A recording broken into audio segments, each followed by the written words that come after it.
ਜਿਹੜੀ ਆਰਗੇਨਾਈਜੇਸ਼ਨਲ ਲੈਵਲ ਆ ਉੱਥੇ ਜਿਹੜੀ ਹੈਗੀ ਆ ਉਹ ਕਿਤੇ ਜਿਹੜਾ ਹੈਗਾ ਖਤਾ ਖਾ ਗਏ ਹੋਇਆ।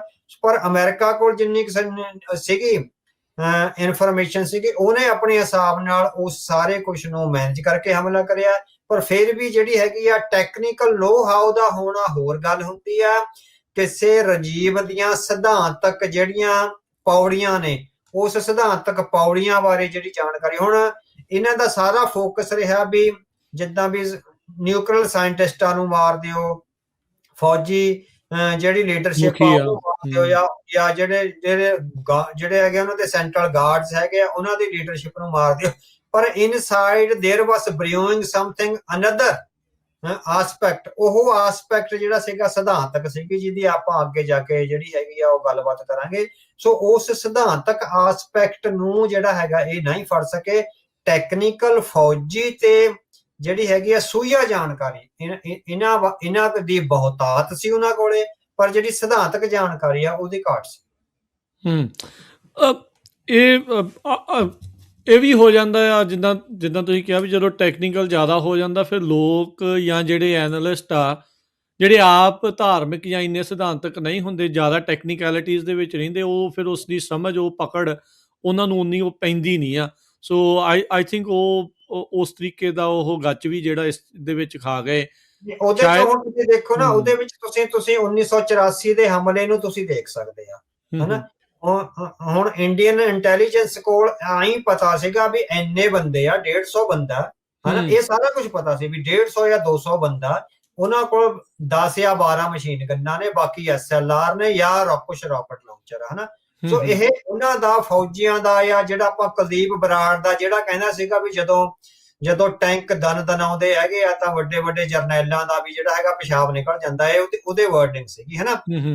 ਪਰ ਉਹਨਾਂ ਨੂੰ ਇਹ ਨਹੀਂ ਸੀ ਪਤਾ ਵੀ ਸੰਤ ਜਰਨੈਲ ਸਿੰਘ ਦੀ ਅਗਵਾਈ ਹੇਠ ਜਿਹੜੇ ਲੜਨ ਵਾਲੇ ਮਰਜੀਵੜੇ ਹੈਗੇ ਆ, ਉਹਨਾਂ ਦੀ ਸਿਧਾਂਤਕਾਰੀ ਕੀ ਹੈਗੀ, ਜੋ ਕਿਸ ਸਿਧਾਂਤ ਲਈ ਹੈਗੇ ਆ ਜਿਹੜੇ ਲੜ ਰਹੇ ਹੈਗੇ। ਸੋ ਇਹ ਇੱਥੇ ਜਿਹੜੀਆਂ ਸਰਕਾਰਾਂ ਨੇ ਗਲਤੀ ਖਾ ਜਾਂਦੀ ਹੈ ਕਿ ਸੋ ਇੰਡੀਅਨ ਸਟੇਟ ਨੇ ਉਹ ਗਲਤੀ ਖਾਧੀ ਆ। ਤੇ ਉਹ ਇਜ਼ਰਾਈਲ ਦਾ ਜਿਹੜਾ ਜ਼ਾਇਓਨਿਜ਼ਮ ਆ, ਕਿਉਂਕਿ ਜਿਹੜਾ ਜ਼ਾਇਓਨਿਜ਼ਮ ਆ ਉਹ ਧਰਮ ਦੀ ਪੋਲੀਟੀਕਲ ਵਿਆਖਿਆ ਕਰ ਰਿਹਾ, ਉਹਨੂੰ ਰਿਲੀਜਨ ਦੇ ਅਸਲੀ ਅਰਥ ਨਹੀਂ ਪਤਾ। ਜਦੋਂ ਰਿਲੀਜਨ ਦੇ, ਇਸੇ ਤਰ੍ਹਾਂ ਇੰਦਰਾ ਗਾਂਧੀ ਸੀ, ਇੰਦਰਾ ਗਾਂਧੀ ਹਿੰਦੂਇਜ਼ਮ ਦੀ ਪੋਲੀਟੀਕਲ ਵਿਆਖਿਆ ਕਰ ਰਹੀ ਸੀ। ਉਹਨੂੰ ਰਿਲੀਜਨ ਦੇ ਉਹ ਆਸਪੈਕਟ ਜਿਹੜੇ ਬਹੁਤ ਗੰਭੀਰ ਹੁੰਦੇ ਆ, ਜਿਹਦੇ ਲਈ ਲੋਕ ਮਰ ਮਿਟਣ ਲਈ ਤਿਆਰ ਹੋ ਜਾਂਦੇ ਆ, ਉਹਦੀ ਕੋਈ ਜਿਹੜੀ ਹੈਗੀ ਹੈ ਜਾਣਕਾਰੀ ਨਹੀਂ ਸੀ। ਸੋ ਇਜ਼ਰਾਈਲ ਦੇ ਟੈਕਨੋਕਰੈਟਸ ਤੇ ਜ਼ਾਇਨਿਸਟ ਪੋਲੀਟੀਸ਼ੀਅਨਸ ਆ ਜਿਹੜੇ, ਉਹ ਰਿਲੀਜਨ ਦੀ ਇਹ ਰਿਲੀਜਨ ਦੀ ਖੂਬੀ ਕ੍ਰਿਸਚੈਨਿਟੀ ਵਿੱਚ ਵੀ ਹੈ, ਜਿਊਜ਼ ਵਿੱਚ ਹੀ ਹੈ, ਸਿੱਖਾਂ ਵਿੱਚ ਵੀ ਹੈ, ਤੇ ਇਸਲਾਮ ਵਿੱਚ ਵੀ ਕਿਤੇ ਨਾ ਕਿਤੇ ਹੋਵੇਗੀ। ਸੋ ਉਹ ਜਿਹੜੀ ਟੈਕਨੀਕਲ ਜਿਹੜਾ ਐਰਰ, ਜਿਹਨੂੰ ਬਲੈਕਲੈਸ਼ ਐਰਰ ਕਹਿੰਦੇ ਆਪਾਂ ਫਿਜ਼ਿਕਸ ਵਿੱਚ, ਉਹ ਇਹ ਬਲੈਕਲੈਸ਼ ਐਰਰ ਆ ਜਿਹੜਾ ਆਇਆ, ਜਿਸ ਕਰਕੇ ਜੰਗ ਲੰਬੀ ਹੋ ਰਹੀ ਹੈਗੀ ਆ ਤੇ ਡਰੈਗ ਹੋ ਰਹੇ ਆ ਬਹੁਤ ਸਾਰੇ ਮਿਡਲ ਈਸਟ ਦੇ ਕੰਟਰੀਜ਼, ਤੇ ਹੋਰ ਜਿਹੜੇ ਐਸੈਟਸ ਆ ਉਹ ਡਰੈਗ ਹੋ। ਈਰਾਨ ਦੇ ਇਸ ਤਰੀਕੇ ਦੇ ਨਾਲ ਇੰਨਾ ਲੰਮਾ ਸਮਾਂ ਟਿਕੇ ਰਹਿਣ ਦਾ ਕੀ ਜਿਹੜਾ ਇਹ ਰਾਜ ਆ? ਆਪਾਂ ਇਹਨਾਂ ਦੇ ਗਵਾਂਢੀ ਮੁਲਕ ਇਰਾਕ ਦੇ ਵਿੱਚ ਦੇਖਿਆ ਸੀ, ਉਹ ਤਾਂ ਝੱਟ ਦੇਣੀ ਕੁਛ ਦਿਨਾਂ ਦੇ ਵਿੱਚ ਜਿਹੜਾ ਉਹ ਡਿੱਗ ਗਏ। ਇਹ 3 ਵੀਕ ਹੋ ਗਏ, ਰਜੀਮ ਵੀ, ਲੀਡਰ ਵੀ ਖਤਮ ਹੋ ਗਏ, ਮੇਨ ਇੰਟੈਲੀਜੈਂਸ ਵਾਲੇ ਉਹ ਸਾਰੇ ਵੀ ਖਤਮ ਹੋ ਗਏ, ਪਰ ਫਿਰ ਵੀ ਇਹ ਟਿਕੇ ਨੇ। ਕੀ ਰਾਜ ਹੈ ਇਸ ਦੇ ਪਿੱਛੇ? ਹਾਂਜੀ, ਉਹੀ ਸੀ ਜਿਹੜੀ ਆਪਾਂ ਪਿਛਲੇ ਸਵਾਲ ਦੇ ਉਹਦੇ ਚ ਕਰ ਰਹੇ ਹੈਗੇ ਆ ਵੀ ਜਿਹੜੀ ਉਹਨਾਂ ਨੇ ਇੱਕ ਸਿਧਾਂਤਕ ਅਪਰੋਚ ਆ ਜਿਹੜੀ ਵੱਖਰੀ ਬਣਾਈ ਹੈ। 2003 ਵਿੱਚ ਜਦੋਂ ਸਦਾਮ ਹੁਸੈਨ ਦੀ ਫੌਜ 11 ਦਿਨਾਂ ਵਿੱਚ ਹੀ ਸਾਰੀ ਤਬਾਹ ਹੋ ਗਈ, ਔਰ 11 ਦਿਨਾਂ ਤੋਂ ਬਾਅਦ ਜਿਹੜਾ ਹੈਗਾ ਅਮਰੀਕਾ ਨੇ ਉੱਥੇ ਜਿੱਤ ਦੇ ਝੰਡੇ ਗੱਡੇ, ਤਾਂ ਦੱਸਿਆ ਜਾਂਦਾ ਵੀ ਈਰਾਨ ਦੀ ਜਿਹੜੀ ਪੋਲੀਟੀਕਲ ਅਲੀਟ ਸੀਗਾ ਤੇ ਫੌਜੀ ਅਲੀਟ ਸੀ, ਉਹਨੇ ਬਹੁਤ ਵੱਡਾ ਮੰਥਨ ਕਰਿਆ। ਉਹਨਾਂ ਦੀਆਂ ਬਹੁਤ ਮੀਟਿੰਗਸ ਤੇ ਬੈਠਕਾਂ ਹੋਈਆਂ, ਲੰਬੀਆਂ ਬੈਠਕਾਂ ਵਿੱਚ ਇਹ ਫੈਸਲਾ ਕੀਤਾ ਗਿਆ ਵੀ ਉਹਦਾ ਐਨਾਲਿਸਿਸ ਕਰਿਆ ਗਿਆ ਵੀ ਇਰਾਕ ਦੀ ਫੌਜ ਇਸ ਤਰ੍ਹਾਂ 11 ਦਿਨਾਂ ਵਿੱਚ ਕਿਸ ਤਰ੍ਹਾਂ ਤਬਾਹ ਹੋ ਗਈ। ਉਹਨਾਂ ਨੇ ਇਹ ਸਿੱਟਾ ਕੱਢਿਆ ਵੀ ਇਰਾਕ ਦੀ ਫੌਜ ਪੂਰੀ ਤਰ੍ਹਾਂ ਸੈਂਟਰਲਾਈਜ਼ਡ ਸੀ, ਇੱਕ ਕਮਾਂਡ ਤੋਂ ਹੁਕਮ ਆਉਂਦਾ ਸੀ, ਉਸ ਕਮਾਂਡ ਦੇ ਹੁਕਮ ਤੋਂ ਬਿਨਾਂ ਜਿਹੜੀ ਹੈਗੀ ਆ ਫੌਜ ਅੱਗੇ ਕਾਰਵਾਈ ਨਹੀਂ ਸੀ ਕਰਦੀ।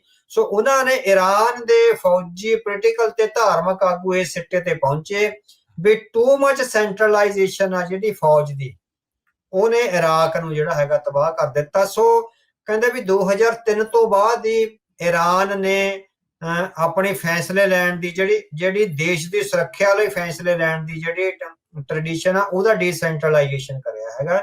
ਸੋ ਈਰਾਨ ਦੇ 31 ਸੂਬੇ ਆ, 31 ਸੂਬਿਆਂ ਵਿੱਚ ਮਿਲਟਰੀ ਦੀਆਂ ਬਹੁਤ ਵੱਡੀਆਂ ਛਾਉਣੀਆਂ ਨੇ। ਉਹ ਮਿਲਟਰੀਆਂ ਡੀਸੈਂਟਰਲਾਈਜ਼ਡ ਆ, 31 ਦੇ 31 ਸੂਬੇ ਡੀਸੈਂਟਰਲਾਈਜ਼ਡ ਆ। ਉਹਨਾਂ ਨੂੰ ਤਹਿਰਾਨ ਤੋਂ ਕਿਸੇ ਵੀ ਹੁਕਮ ਦੀ ਲੋੜ ਨਹੀਂ ਹੈਗੀ। ਜੇ ਮੁਲਕ ਤੇ ਕੋਈ ਹਮਲਾ ਹੁੰਦਾ, ਉੱਥੋਂ ਦੇ ਮੇਨ ਕਮਾਂਡਰ ਨੇ ਆਪਣੇ ਢੰਗ ਨਾਲ, ਆਪਣੀ ਜਿੰਨੀ ਕੁ ਉਹਨੂੰ ਸੋਝੀ ਆ, ਸਮਝ ਆ, ਜਿੰਨੇ ਕੋਲ ਉਹਦੇ ਕੋਲ ਐਸੈਟਸ ਆ, ਉਹਨਾਂ ਸਾਰਿਆਂ ਦੀ ਆਪਣੀ ਆਪਣੀ ਇੰਟੈਲੀਜੈਂਸ ਆ। ਸੋ 31 ਦੇ 31 ਸੂਬਿਆਂ ਦੀ ਆਪਣੀ ਆਪਣੀ ਇੰਟੈਲੀਜੈਂਸ ਆ। ਉਹ ਸ਼ੇਅਰ ਕਰਦੇ ਆ ਨਹੀਂ ਕਰਦੇ, ਉਹ ਵੱਖਰੀ ਗੱਲ ਹੈਗੀ ਹੈ, ਕਿਉਂਕਿ ਸ਼ੇਅਰ ਕਰਦੇ ਹੋਣਗੇ। ਪਰ ਉਹਨਾਂ ਦਾ ਵੀ ਜਦੋਂ ਕ੍ਰਾਈਸਿਸ ਆ ਜਾਏ, ਤੁਸੀਂ ਸੈਂਟਰ ਤੋਂ ਜਾਂ ਕਿਸੇ ਹੋਰ ਤੋਂ ਹੁਕਮ ਨਹੀਂ ਲੈਣਾ, ਉੱਥੋਂ ਦੇ ਕਮਾਂਡਰ ਨੇ ਆਪਣਾ ਹੁਕਮ ਚਲਾ ਕੇ ਤੇ ਕਾਰਵਾਈ ਸ਼ੁਰੂ ਕਰ ਦੇਣੀ ਹੈ।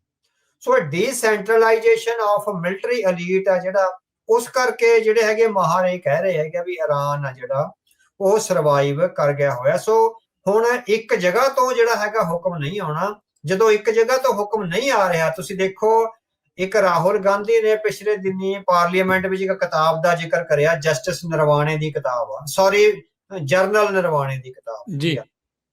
ਉਹ ਜ਼ਿਕਰ ਕਰ ਰਿਹਾ ਵੀ ਜਦੋਂ ਚਾਈਨਾ ਦੀ ਫੌਜ ਆ ਭਾਰਤ ਵਾਲੇ ਪਾਸੇ ਐਂਟਰ ਹੋ ਰਹੀ ਆ, ਲਗਾਤਾਰ ਉਹਨਾਂ ਦੀਆਂ ਜਿਹੜੀਆਂ ਫੌਜੀ ਪਲਟਣਾ ਐਂਟਰ ਹੋ ਰਹੀਆਂ, ਤੇ ਜਰਨਲ ਨਰਵਾਣੇ ਤੇ ਉਹਨਾਂ ਦੀ ਟੀਮ ਆ ਕਦੇ ਰੱਖਿਆ ਮੰਤਰੀ ਨੂੰ ਪੁੱਛਦੀ ਆ, ਕਦੇ ਫੌਜ ਦੇ ਮੁਖੀ ਨੂੰ ਪੁੱਛਦੀ ਆ, ਕਦੇ ਹੋਰ ਥਾਵਾਂ ਤੇ ਪੁੱਛਦੀ ਆ। ਉਹ ਕਹਿੰਦਾ ਵੀ ਉਹਨਾਂ ਨੂੰ ਕੋਈ ਵੀ ਸਪਸ਼ਟ ਜਵਾਬ ਨਹੀਂ ਮਿਲ ਰਿਹਾ ਭਾਰਤ ਦੇ ਰੱਖਿਆ ਮੰਤਰੀ ਵੱਲੋਂ ਜਾਂ ਭਾਰਤੀ ਫੌਜ ਦੇ ਮੁਖੀ ਵੱਲੋਂ ਵੀ ਤੁਸੀਂ ਕੀ ਕਰਨਾ। ਉਹ ਕਹੀ ਜਾ ਰਿਹਾ ਵੀ ਐਂਟਰ ਹੋ ਗਏ, ਅੱਗੇ ਆ ਗਏ, 50 ਕਿਲੋਮੀਟਰ ਅੱਗੇ ਆ ਗਏ, ਅਸੀਂ ਹਮਲਾ ਕਰੀਏ ਜਾਂ ਨਾ ਕਰੀਏ। ਉਹਨਾਂ ਨੂੰ ਕੋਈ ਵੀ ਜਿੱਦਾਂ ਹੈਗਾ ਕੋਈ ਵੀ ਸੰਦੇਸ਼ ਨਹੀਂ ਮਿਲਿਆ, ਤੇ ਉੱਥੇ ਵੀ ਉਹਨਾਂ ਨੇ ਜਿਹੜਾ ਹੈਗਾ ਚਾਈਨੀਜ਼ ਮਿਲਟਰੀ ਨੇ ਕਬਜ਼ਾ ਕਰ ਲਿਆ। ਪਰ ਈਰਾਨ ਨੇ ਜਿਹੜਾ ਹੈਗਾ ਇਹ ਸਬਕ ਜਿਹੜਾ 2003 ਦੀ ਜੰਗ ਤੋਂ ਬਾਅਦ ਸਿੱਖਿਆ, ਉਹਨਾਂ ਨੇ ਡੀਸੈਂਟਰਲਾਈਜ਼ ਕਰਤਾ ਵੀ ਹਰੇਕ ਸਟੇਟ ਦਾ ਫੌਜੀ ਮੁਖੀ ਆ ਜਿਹੜਾ ਉਹ ਆਪਣੇ ਤੌਰ ਤੇ ਫੈਸਲਾ ਲਵੇਗਾ। ਉਹਨਾਂ ਦੀਆਂ ਆਪਣੀਆਂ 31 ਦੀਆਂ 31 ਇੰਟੈਲੀਜੈਂਸ ਏਜੰਸੀਆਂ ਨੇ, ਉਹ ਬਾਕੀ ਸੈਂਟਰ ਤੋਂ ਵੀ ਇੱਕ ਦੂਜੇ ਨਾਲ ਕੋਲੈਬੋਰੇਟ ਕਰਦੀਆਂ ਨੇ, ਪਰ ਉਹ ਫੈਸਲੇ ਲੈਣ ਦੇ ਮਾਮਲੇ ਵਿੱਚ ਜਿਹੜਾ ਸਟੇਟ ਦਾ ਕਮਾਂਡਰ ਹੈਗਾ ਉਹ ਜਿਹੜਾ ਹੈਗਾ ਫੈਸਲਾ ਕਰਦਾ। ਇਸ ਕਰਕੇ ਜਿਹੜਾ ਹੈਗਾ ਟੁਕੜਿਆਂ ਵਿੱਚ ਵੰਡੀ ਹੋਈ ਫੌਜ ਆ ਜਿਹੜੀ, ਉਹ ਉਹਨਾਂ ਲਈ ਇੱਕ ਪਾਏਦਾਰ ਜਿਹੜੀ ਲੜਾਈ ਦੀ ਰੈਜ਼ਿਸਟੈਂਸ ਦਾ ਵਾਜਬ ਕਾਰਨ ਬਣੀ ਹੈ।